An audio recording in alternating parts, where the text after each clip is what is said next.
Premièrement, on allume le charcoal. On va partir ça tranquillement. Ensuite, on fait du poivre moulu.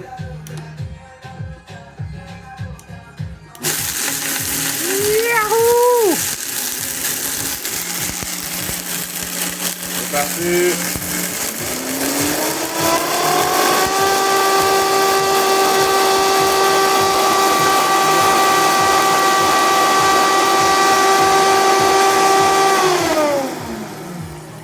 Respire pas ça, mon homme. Wouh! Moitié poivre, moitié sel, mon petit shaker. Ça va être ça, notre rub, mon homme. Après ça, on trim le porc. Ça, c'est une épaule de porc. Comme qu'on peut voir, il y a un petit peu de gras dessus. On va juste en enlever un peu. On va garder ça à un demi-pouce au moins, parce que du pulled pork, c'est gras. On aime ça. C'est tout ce qu'on enlève. On va donner ça au chien. Le reste, ça va rester. Ça va être du goût. Yahoo! Un petit peu de moutarde pour faire un binder pour notre rub. Et après ça, on applique la rub. On commence toujours par le côté qu'on présente pas. Puis on y va heavy, mes amis. C'est une grosse pièce de viande. On veut qu'il y ait du sel en masse. Comme ça. Et aussi simple que ça, on a notre pièce de viande qui est prête pour le smoker du beau Berkshire. Bien sûr, mon petit Arlo, on va te donner de la trim. Ouais, oui, good boy, good boy, good boy, you can eat it. Oh, qui aime ça, oh, qui aime ça. Il aime ça quand je fais du pulled pork, hein? Oh, qui aime ça, le beau chien. Oh, qui aime ça. Bon chien. On va regarder ce que ça dit. Côté smoker. Ça commence à pogner. Yes, on va pouvoir mettre nos smoking chips, puis fermer ça, puis monter ça à la température désirée. En fait, on veut pas que ça monte trop haut, mais j'essaie d'atteindre une température de 250, ce qui est dur à faire avec du charcoal de bois canadien feuillu. C'est quoi ça? C'est du... c'est de l'érable, là, c'est-tu? Canadian Hardwood. Ouais. OK, on a notre Big Green Egg à 250. J'ai mis des beaux petits smoking chips. On a du bois de pommier puis du hickory. Maintenant, je vais mettre mon convecteur qui sert de diverger la chaleur. C'est pas facile à une main. Comme ça.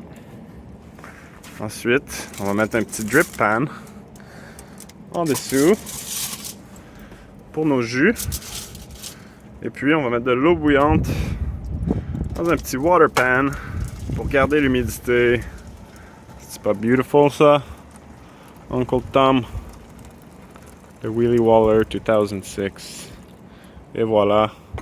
Et ensuite, on met notre grille sur le dessus.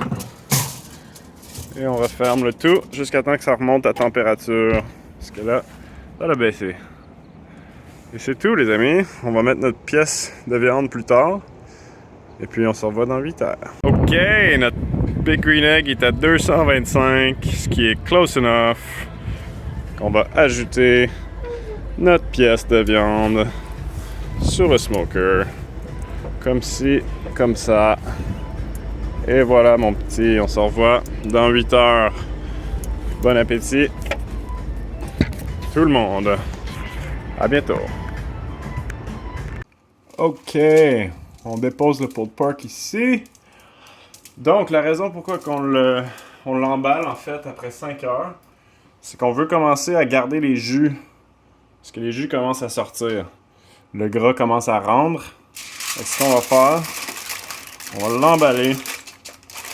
Comme ça.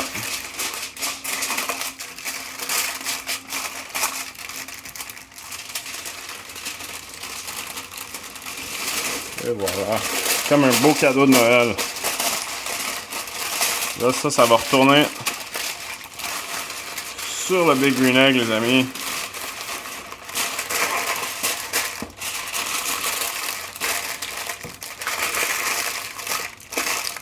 Le but, c'est d'avoir le moins d'air possible là-dedans pour pas qu'il y ait trop de vapeur, parce qu'on veut garder une croûte assez croustillante. Donc, voilà. Et qui dit barbecue, dit bière. Donc, je bois une bonne petite Fernie aux baies Huckleberry qui sont cueillies dans les montagnes du BC. Alors, santé!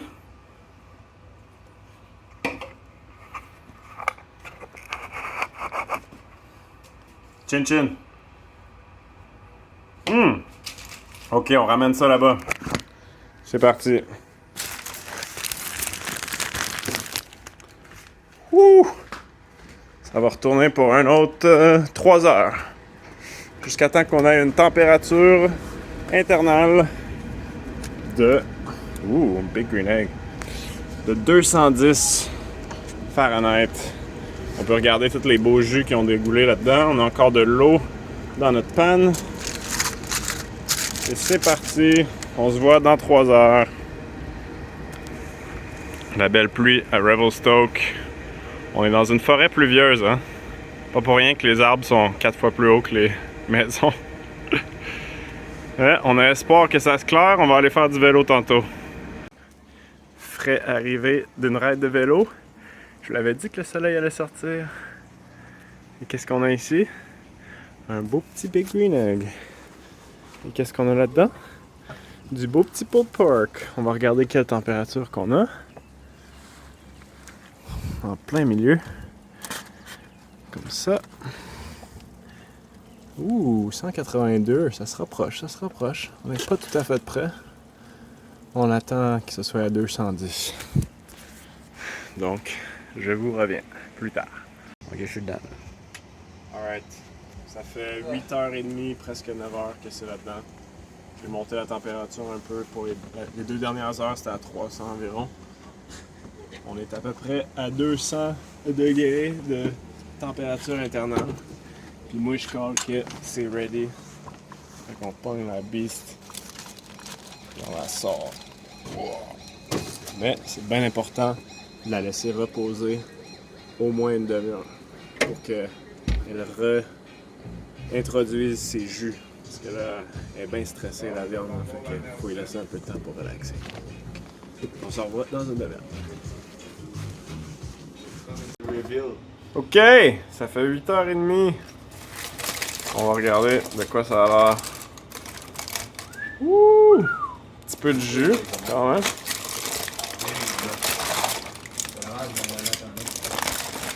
Hop là! Pas mal de jus en fait.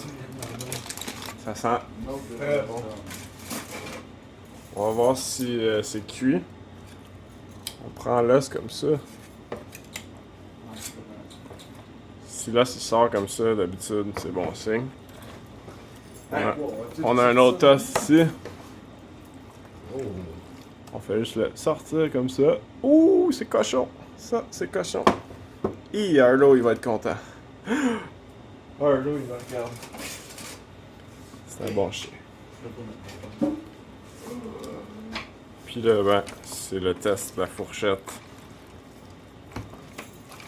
Oups là. Ça se défait.